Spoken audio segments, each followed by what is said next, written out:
Chapter -1 Intro. If you're anything like me, you really don't like the DSA and DSGB. Their way of naming numbers is clunky at best, and the symbols they use for 10 and 11 aren't supported by many fonts. Unsurprisingly, you also don't like how some numbers have more syllables than they really need to. 7, 11, and their relatives simply have too many syllables for their size. I decided to fix as many of my issues with Dozenal as I could. I even made a Dozenal-centric system of measurement akin to the metric system, which I will cover in Chapter 2. Chapter 0 Symbols.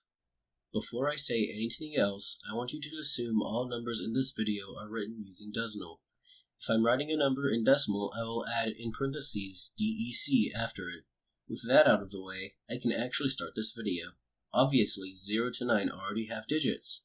However, 10 and 11 will need digits. If I were naive, I'd go with turn 2 and turn 3. However, these symbols look like squares in most fonts. Instead, I use X and open E, as the DSA once did. I know my symbol for 11 and the standard symbol for 11 look very similar, but my symbol is supported in far more fonts. Additionally, the symbols for 7 and 11 will be renamed to Sev and Lev respectively, and second, as in the ordinal form of 2, is renamed sect. Excessive syllabicity disorder in numbers cured. Unlike the DSA and DSGB, I don't pointlessly rename tin to dec. It is still called tin. Chapter 1 Names. Calling the number currently on screen 1004 is unappealing at best. This issue is not unique to this number. This is an issue plaguing all of mainstream Dozenal. The names for numbers greater than 12 are stupidly clunky for no reason. But what is one to do about this? I mean, it's such a difficult issue to solve. If only Decimal had infrastructure for this that we could take inspiration from. Yeah, I really don't know how the DSA and DSGB haven't thought of this. It's so obvious and makes numbers have reasonable names for their size. That aside, for the first suffix, we're going to need to take inspiration from Decimal's teen suffix. It's very similar to 10, the number that Decimal is based on. Originally, my suffix mimicking this was 12, but someone pointed out to me that it's kinda long and difficult to say for what it is. I applied many simplifications to 12 and got tel. So, instead of dozen and 4, you would say forto. Isn't that so much easier? It even matches our existing intuition for number names in Decimal. Okay, but what about when we get to 20? We can't just say 12tel and call it a day. For this, we will need another suffix. I went with zo from dozen. I would have gone with a Z or something, but that is too similar to T, meaning names for multiples of 12 would get confused with names for multiples of 10 in Decimal. So, tentel, leftel, twinzo, twinzo1, etc. A nice thing about this zo suffix is that it can be applied to more than just twinzo. By creating the suffix, we get names for numbers up to levzo-lev. But what about 100? Sure, we already have a gross, but that's not great for reasons that should be obvious. However, don't discard it yet. We're going to use it to derive a suffix. The suffix to multiply by 100 is os. Therefore, 100 is named first os. That's great. Now we can name numbers up to levos, levzo, lev.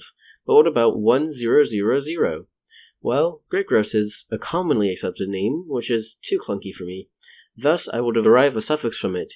Ace. 1000 is first ace. 12000 is trivial. You can just call it 12 ace. Similar story with first as 000. It is called first os ace. But what about first ace 000? Surely we can't call it first ace ace. Correct, I made a unique suffix for it. This one isn't derived from anything, I just like how it sounds. Naming numbers greater than this number, which I will not pronounce, is kind of pointless since you won't use such big numbers outside of Googology. If you do need to name such big numbers for some godforsaken reason, it'd be much easier to list out their digits than attaching suffixes to indicate the magnitude of the digits. Honestly, past ohm, stacking suffixes becomes unwieldy, so you'll probably want to start listing digits at 12 ohm. But what about reciprocals?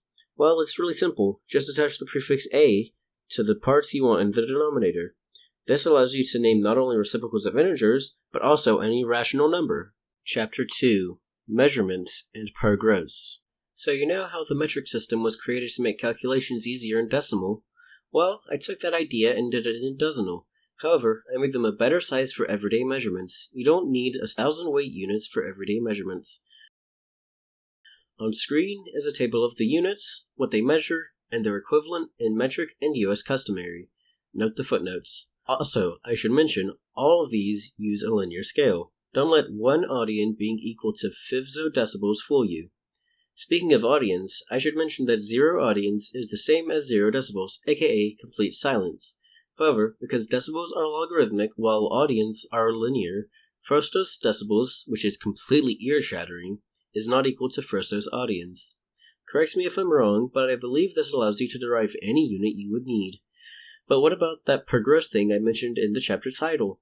Well, you can think of it as being like percentages, but based on Frostos rather than 804. I've yet to create a symbol for it, but I won't use percent as to prevent confusion between pergrossages and percentages. I really don't know how to end this video.